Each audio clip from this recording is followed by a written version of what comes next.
va dir el senyor Brown. Després es va girar a en Paddington. "Que et vols banyar, Paddington?", va preguntar. En Paddington es va mirar al mar.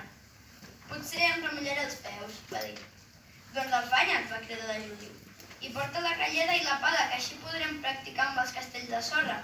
"Guaiteu!", en Jonathan va assenyalar un anunci que hi havia penjat a la paret que tenien al darrere. "Hi ha un concurs de castells de sorra, i fixeu-vos en això.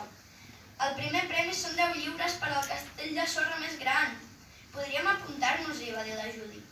"M'hi jugo que tots tres junts podríem fer el més gran que hagueu vist mai." "No crec que pugueu", va dir la senyora Brown, llegint l'anunci. "Aquí diu que cadascú ha de fer el seu propi castell." La Judy va fer cara de decepció. "Bé, jo ho vull provar de totes maneres. Veniu, vosaltres dos. Anem a banyar-nos i ja farem els castells després de dinar." Va córrer per la sorra seguida de prop per en Jonathan i en Paddington.